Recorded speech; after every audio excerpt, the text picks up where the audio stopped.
Bjarke, I was planning to say that you're one of the greatest architects of the modern era. I was also going to say, just in a general way, that architecture reflects the grand tapestry of human civilization, the footprints of human progress, if you could call it, from the ages, from the great pyramids of Giza to the magnificent temples and monuments we have in India. I don't know if you've seen any of them, but if you haven't, I would advise that you do. And that even today, architecture continues to have the power to shape the world around us, that it represents in many ways how we see ourselves as well as how we see the world. And that Bjarke Ingels represents the epitome of all that. He founded the Bjarke Ingels Group in 2005 with the acronym BIG, and he does think big, really, really big. I was also going to say, and I saw experts describe him as the best representative of the new generation of architects who combine shrewd analysis, playful experimentation, social responsibility, and surprisingly, very good humor and lots of fun. But I'm not going to say all this. Instead, all I'm going to say is that Bjarke Ingels' work speaks for itself, and so I'm now going to invite Bjarke Ingels to do so. Ladies and gentlemen, Bjarke Ingels. Thank you. Thank you. I would like to take you on a little journey of let's say, my architectural journey that has now given us the opportunity to imagine with the king of Bhutan the future city on the border of India. But maybe starting with this photo, this is a photo of all of the richest people in Denmark and me. It's essentially the family that makes Lego. Lego is a company that has made everybody believe that Lego is from their home country, but it is from my home country. And we were asked to design the home of the Lego brick. And we tried to imagine an architecture that would be as inviting and engaging and inclusive as Lego is itself. So the roofscape is a series of interconnected playgrounds where you are invited to play on top of the building. The building is open in all four corners, so you can roam a public square where light passes between the galleries above. You can roam around without a ticket. And then it may be one of the only museums in the world where you are actually invited to touch all the artifacts. And I think that's the point I want to make about Lego, is that Lego is not a toy.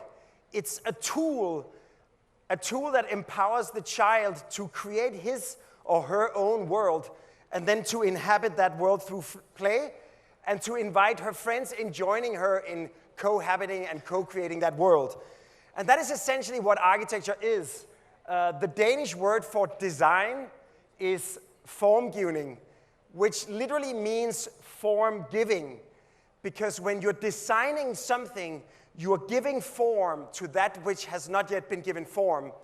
In other words, you're giving form to the future, because when you're designing a space or a building, you're giving form to the world, or at least a part of the world, that you would like to find yourself living in the future. And this can be very literal, like we are working with NASA on Project Olympus, where we are imagining the first permanent human settlement on the moon. It will be made by using solar-powered lasers to melt moon dust into this kind of obsidian. So essentially the first architectural tectonic of what will be the first permanent human presence on another world than Earth. But there are also much more terrestrial ways of imagining the future. 2 decades ago, we designed the Copenhagen harbor bath that essentially extends the life of the city into the water around it. We also designed the harbor baths in Aarhus. And on the opening day, when we suddenly saw the Copenhageners jumping into the water, we realized that this might be a bigger idea. That a clean port is not only nice for the fish, It's also amazing for the citizens that suddenly the Copenhageners didn't have to drive for hours to get to the beaches. They can literally jump in the port in the middle of downtown Copenhagen. And we thought, maybe this is really a new idea, and we called it hedonistic sustainability. The idea that the sustainable city or building not only is better for the environment, it's also much more enjoyable for the people that live in it. And we've been pursuing this promise of hedonistic sustainability ever since. This is Copenhill. It's a waste-to-energy power plant in Copenhagen. It's so clean that the steam coming out of the chimney is cleaner than the air of Copenhagen. So we've been able to turn the we've been able to turn the facade into the tallest man-made climbing wall in the world. If you're too afraid to climb the facade, you can ride an elevator inside. You can admire all the technology that scrubs the CO2 and filters particles from the air. And you can reach the roof that we've turned into a man-made mountain. Denmark is a country entirely without mountains.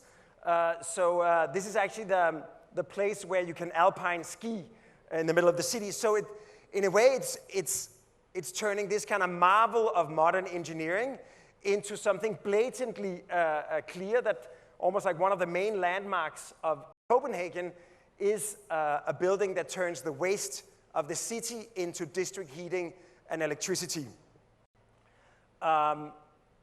Maybe a few sort of other examples.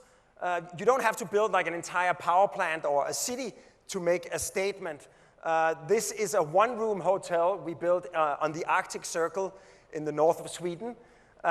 It's essentially, you're living inside a swarm of 350 birdhouses. So you wake up in the morning with bird tweets, you shower together with a squirrel, and you're literally surrounded by life 360 degrees beneath you and above you. So almost like a complete devotion to immersion into nature.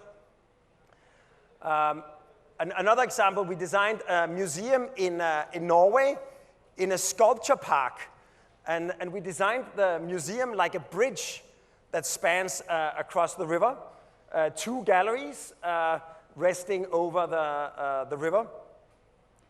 And essentially, it's made out of standardized extruded aluminum elements, all of them identical. On the inside, it's made out of normal timber painted white.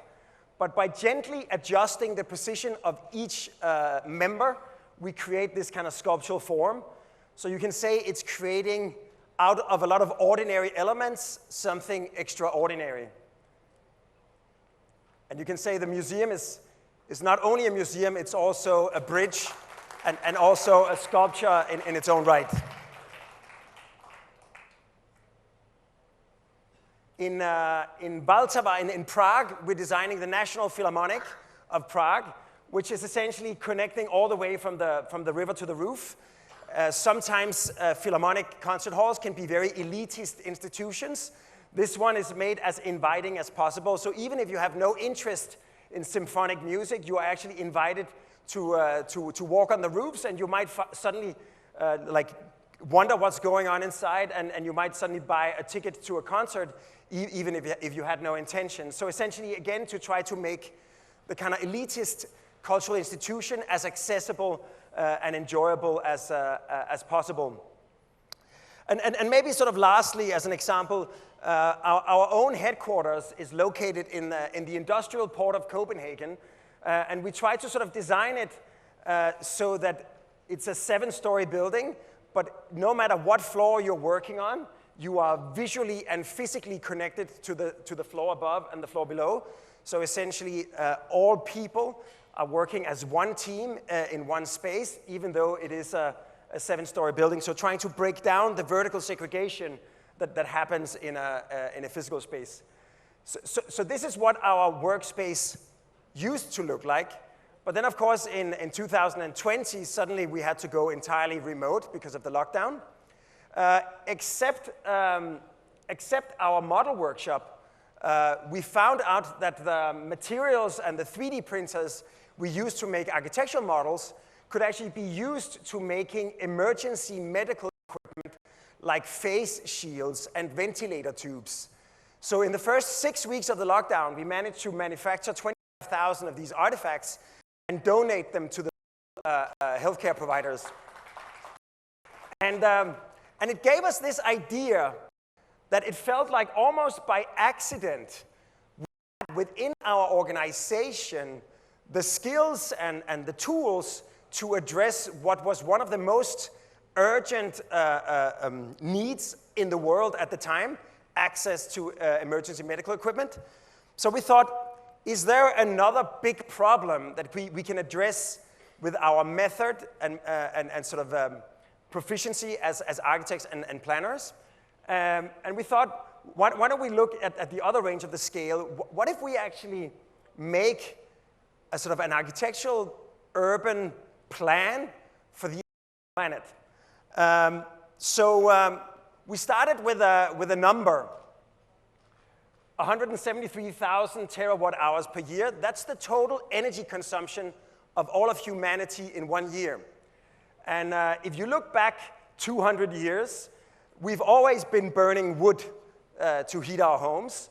But then we discover coal, oil, and gas, and it becomes this incredible access to energy. Even today, renewables is a very small part at the top. And this incredible increase in energy also led to an incredible increase in quality of life. If you measure it like life expectancy, on every continent, you can see the more energy we get, the better we live. But of course, it also has a negative side effect. Every year we emit 50 billion tons of CO2, and another one every year. And it creates this layer in the outer atmosphere that traps heat and is cooking our planet. You know the story. So the greenhouse gases come from mostly 4 different gases: CO2, methane, nitrous oxide, and F gases. And they come from a range of human activities.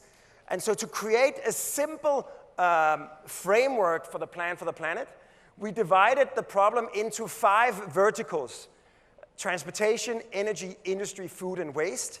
These are the sources of greenhouse gases and climate change. But there's another 5 verticals that are unrelated to climate change, but that are essential to address if you want to have a sustainable human presence on Earth. So that's biodiversity, health, pollution, habitation, and access to water. So because this is a short little overview, I'm only going to talk about climate change. Also, when we started the idea, we were 7.7 billion. We're 8 billion today. We will be 10 by 2050, so it's a slightly bigger problem to solve for.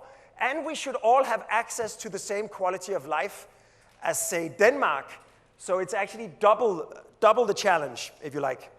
So to make it tangible, we boiled the problem down to 1 earthling. So if we're 10 billion earthlings, like this is 100 earthlings. If 1 million earthlings would gather, they could stand on 1 square kilometer. And if all of Earth would go to a giant Woodstock concert, they could fit on 100 by 100 kilometers. But since we're talking about Earth being able to sustain us, what if we actually divide all of Earth into 10 billion equally sized plots of land? Each of us will have 225 by 225 meters to sustain us. 2/3 is water, 1/10 is uninhabitable, and roughly 1 hectare is habitable. Half of it is nature, and the other half is pretty much agriculture with a little bit of city. And this is where all the problems come from. So if we start by looking at energy, energy is 2/3 of the emissions. We use energy to power our buildings, our transportation, and our industry. All of these industries can be powered with electricity with current technologies. So, and if they become electric, we can power them instead of using oil, coal, and gas. You can say, today, each of us spent this much oil, this much coal, and this much gas to sustain us in 1 year. It's our equal share of the energy consumption. you can actually deliver the same amount of energy with this much wind and this much sun. And if we have the same energy consumption as Denmark, we need a little bit more. And we need to store that energy with batteries and hydrogen. Hydrogen can essentially be used for like a whole range of activities, electricity, but also fertilizer, plastics, green methane. We already started converting our fleet. We have 1 billion vehicles on Earth, and we're already making them battery powered. But if you would try to power a Boeing 747 with batteries, the battery pack would weigh 15,000 tons, making it very difficult to fly. So there's a whole range of industries that require hydrogen as a fuel source. Then if you look at industries, some of the emissions from industry come from power, but some of them come from the chemical processes. For instance, when you burn lime to create cement, you emit CO2 into the atmosphere. So if we replace materials, like for instance, every time you replace 1 ton of steel or 1 ton of cement with 1 ton of wood, you lower the carbon footprint of the building with 2.2 tons. There's everything we throw out. Of course, we can recycle all the materials, but all of the organic waste, we can actually turn it into biomethane, which is essentially the same as natural gas, but it turns our waste into a renewable resource similar to the waste-to-power plant we designed in Copenhagen. And then there's the agriculture, the biggest footprint. The burbs from cows and the rice fields emit methane into the air. When we burn crop residue, we emit CO2 into the air. When we fertilize, we emit nitrous oxide. And finally, every year we expand our agriculture roughly 1 square meter per person, which emits CO2 from deforestation and roots. So just looking at some of the things, this is actually energy crops. So these are crops we grow only to burn. So we can actually produce the same amount of energy with photovoltaics, much cleaner and much more compact. Instead of burning crop residue, we can turn it into biomethane, turning it into a circular resource. Instead of leaving the land fallow, we can graze it with cattle. And that basically leads us to the elephant in the room, or the cow. A cow and a calf emits 100 kilos of methane per year. They need 2 hectares of grassland. And 100 kilos of methane per year is the same as 108 tons of CO2 when it comes to global warming. To sequester that much CO2, you need 1 grown tree per ton per year. It just so happens that 108 trees fit perfectly on 2 hectares of grassland. And the natural habitat for large herbivores is silvopasture, the combination of forest and grassland. So if we convert to silvopasture, we get happier and more productive cows. We increase biodiversity, we increase yields, and the trees will sequester the CO2 that is coming from the burbs of the cows. So, for instance, if you look at the last 50 years, the land we've been using to grow cereals has remained the same, but we've more than doubled the output. So simply by converting to already existing proven methods, like silvopasture and polyculture, or on existing technologies of best practice, we can actually take the necessary area needed to sustain an earthling sustainably from this to this. And if you add the necessary area for windmills and sun, and we can even combine agricultural area and renewable energy production, so you can see the footprint necessary to sustain humanity can actually fit comfortably within the area that is already available to us. So suddenly it shows, and you know, this is for 1 person. This would be to sustain all of the Danes, and this is Denmark. This is to power and feed all of the Americans, and this is America. So, and of course, this is Earth. So what we're basically learning is that very often I've heard that if we all had the same quality of life as the West, or let's say Denmark, we would need like 8 Earths to sustain us. And it's actually not true. And also, I often hear that we have to invent new technologies that don't exist, otherwise it won't be solvable. And that is also not true. I mean, of course, the more energy efficient we are and the better technologies we have, the better. But we actually have available all the tools we need. We just need to put them into practice, and we need a plan for that. And of course, such a plan has to happen at all scales. We need to electrify our homes so we can power them with renewable energy. We need to sort of upgrade the building envelope so we don't lose heat or cold. We need to build with sustainable materials. We need to harvest the renewable energy that is available. We need to move between our buildings with sustainable forms of transportation. And it's actually very easy to make our cities more walkable and bikeable by making them greener. We need to convert to best practice. We need to harvest renewable energy. We need to convert our waste into a resource to power our industry and our transportation. We need to convert to best practice agriculture to free up green space so we increase biodiversity and the trees from the forest still sequester the CO2 we still emit. So essentially at every scale, we need to have plans for implementing this like very simple and readily available solution. So you can ask like, what sense does it make? Because obviously we're not commissioned by Earth to make a plan for Earth. But I can already see by having made the plan for the planet, it has given us and our clients and collaborators an overview and a clarity we didn't have before. And we've started aligning all the projects we do with the principles of the plan for the planet. This is a factory we built in Norway. It's the most environmentally friendly factory in the world.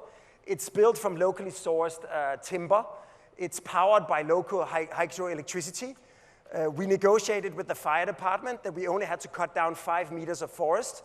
So the evergreen trees actually shade the glass. So you're building furniture inside a forest. The timber factory lowers the carbon footprint, but also makes a beautiful work environment for the factory workers. It's powered by photovoltaics, and the roof is covered in habitat for the local species. We're building the new airport in Zurich. It's going to be the largest timber building on Earth, locally sourced Swiss timber. So again, significantly reducing the carbon footprint of the building. And also when you land in Switzerland, you can almost smell that you've arrived in the Swiss Alps. The roof is covered in photovoltaics, powering 2/3 of the airport. In Singapore, we created Capita Spring, a place for people to live and work. We converted one of the streets into a park. The ground floor of the building is open as a public space. And inside, you have a vertical park that connects the residences below with the offices above. All the way to the roof, where we have an urban farm where they grow all the produce for the restaurants. For the European Commission, we are designing the Joint Research Center for Sustainable Construction in Sevilla. And it's the hottest city in Europe. It's a public space and a commission building. So by covering both the building and the public space in photovoltaics, we create a shaded public space, naturally ventilated. But by shading the square, we can actually leave the facade of the commission transparent so the citizens of Europe can see what the commissioners are doing. But at the same time, this canopy creates a comfortable outdoor environment, and it produces twice as much power as the building consumes. I had the opportunity to speak about this project at the Vatican. And if you ever have to visit the Pope and you wonder what to give him, Ursula von der Leyen already gave him a framed photo of the Joint Research Center. I'm not a Catholic, but if I was, I think this could be my ticket to go to heaven. And maybe lastly, for Google, we designed their headquarters in Mountain View. The landscape you see around it, beautiful parks, are actually root zone gardens that filter all the wastewater. So we collect all the water from the roof, and then all the wastewater is filtered through these beautiful root zone gardens before it's let clean into the bay. The dragon scales of the roof is actually photovoltaic panels that convert sunlight into power. So I think all of them are examples of how our sustainable future not only is better for the environment, but can also be more fun to work in and more beautiful to live in. So of course, as an architect, it's rare that you get to apply all of these principles in one go on a city. But that's exactly what happened when the king of Bhutan reached out a year ago and invited us to come to Galefu in the south of Bhutan on the border to India and think with him about making an entirely new administrative zone that could be attractive for the younger generations of the Bhutanese and the Indians and the surroundings to settle, but based on the principles of Bhutan. Bhutan is an incredible country because nature is preserved. 70% of Bhutan is covered by forest. It sequesters twice as much carbon as it emits. It's defined by these river valleys that run through the Himalayas. And you have agriculture and living integrated. It's also a country where the history is still very much alive. The kind of beautiful zongs and the kind of arts and craft is still being built today the way it was 400 years ago. And that also means that you have a visual urban environment where color and craft is omnipresent, which makes it one of the most beautiful places I've ever been. And it's also a place where spirituality is everywhere. And I loved Sadhguru's definition of spirituality as seeking. So essentially, everywhere you go, spirituality and celebration and sharing of wisdom is part of the practice. And they've taken all of the principles of Vajrayana Buddhism and baked it into the 9 parameters of the Gross National Happiness Index, measuring their success as a nation by happiness rather than economic output. So we thought for the Mindfulness City, we would take the 9 measures of national happiness and use them to define the programs of the city and also translate them into design principles for the sort of urban design of the city. So imagine the Mindfulness City as a place where nature is enhanced rather than displaced by the city, where agriculture is integrated into the urban environment, and where the tradition is still very much alive and celebrated even in the contemporary architecture. So the place Galefu will sit on is more than 1,000 square kilometers. It's 2 natural reserves bridged by an ecological corridor where tigers can migrate in the highlands and where elephants migrate from India to, like from the Himalayas to India. So the rivers really characterize the landscape and the scenery, and you have people living among the rice fields. So we developed a principle where the city essentially sits between the highlands and the border to India. We create these ecological corridors that allow the elephants to migrate through the city unencumbered, connecting from the Himalayas to India. We also have a gravitational watershed, so that we get almost like these kind of major city parks and then like neighborhood parks along the smaller streams. And then the neighborhoods become almost like rice fields, like little terraces that cascade down the Himalayan hills. And then the city gets denser and denser the closer you get to India. Then you have essentially a regional corridor that connects to the surrounding major cities and India, a kind of local transportation hub for public transportation, and then a little like community street at the north. And everywhere these transportation corridors cross the rivers, a bridge becomes a major public building, both a connection and a destination. So here you see the airport itself is actually a bridge crossing 3 rivers. And when you move closer, you can see like how the city is really defined by these linear parks that move through it. Also, as a principle, you have 6 stories on the lower levels and up until a single story in the highlands. And that is essentially possible to build entirely with mass timber. It's the greatest natural resource of Bhutan, and it's the most sustainable way to build. So we sort of sat down with the local architects and developed a whole family of building types where we combine the available craft for like a single family, a kind of a multi-generational family, or even a kind of community, which means that when you put these building types together, you actually create this kind of perfect coexistence of old and new. The local streets have permeable pavements so that water can penetrate through, creating a resilient environment. You have the waterfronts of the rivers. When you go higher, you have people living between the rice fields. And finally, in the highlands, you have like very sort of reclusive and sort of possibilities for extreme levels of mindfulness. And then, for instance, the airport, also entirely made out of mass timber and modular, becomes a kind of statement of arriving to this new place. A Vajrayana Buddhist center that is a bridge, so when you cross from one neighborhood to the other, you see spiritual leaders doing their practice as you pass through the bridge. A healthcare bridge that combines Western and Eastern medicine, but also is a passage from one part of the city to another. A university, a young child going to school in the morning can see what the older students are doing and dream about their future. The market, again, a destination on top of the river and a connection between two neighborhoods.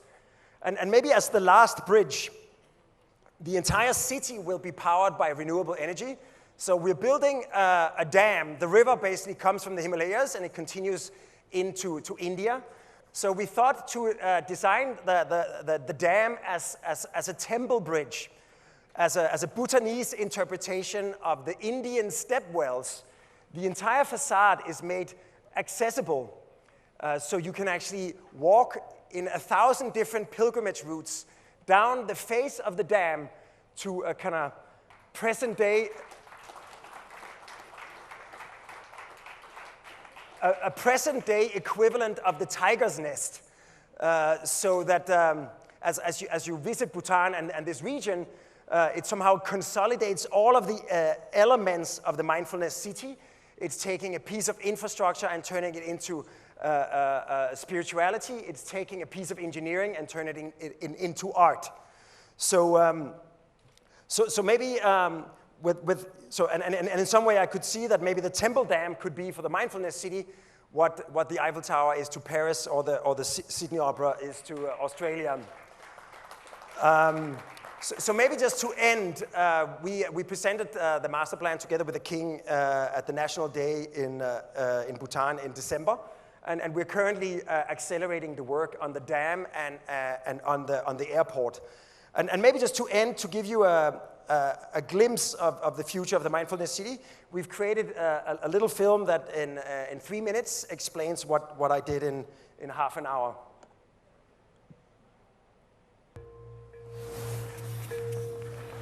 Bhutan is the Vajrayana Buddhist capital of the world, a special place where wisdom and compassion have forged a unique way of life. Fiercely proud of their traditions, Bhutanese have preserved their cultural values for centuries through a joint effort focused on sharing, teaching, and caring. Their communities thrive on collective well-being, growing a society that measures its nation's success on 9 indicators of happiness. A land of mountains, forests, and rivers, Bhutan is one of the world's last remaining biodiversity hotspots and its first carbon-negative country. After centuries of perfecting a life of harmony with others and nature, Bhutan is now ready to show the world how to create a sustainable human presence on Earth. Descending from the Himalayas to the tropical plains, an uninterrupted flow of water, plants, and animals shape the mindfulness city. Cascading terrace fields become lively neighborhoods nested along naturally connected ecologies. Inhabitable bridges span across biodiversity corridors, connecting communities both physically and spiritually with centers for innovation, education, and recreation. The city may lead you on a journey of discovery to connect with your body, mind, and soul. A home for meditation and a place for togetherness, where knowledge can be shared, taught and practiced with the world's spiritual leaders. The Mindfulness City will join traditional with new, finding a balance that is both respectful and creative. A constellation of public squares provides centers for cultural gatherings and festivities, while a network of social infrastructure supports the community's everyday needs. People of all ages, abilities and backgrounds will share knowledge and ideas to grow future generations into the leaders of tomorrow. Bhutanese arts will be preserved and traditional craft will expand through handmade and advanced technology. To build a city where engineering is art and nature is power. The Mindfulness City will become a gateway, a bridge between local and global, past and future, nature and humanity. It will be an invitation to the world to participate in the Bhutanese mindset, to learn, to teach and to share its values towards growing a more sustainable future. A big round of applause, please, for Bjarke Ingels. Thank you so much for joining us here and teaching us how to develop and urbanize mindfully.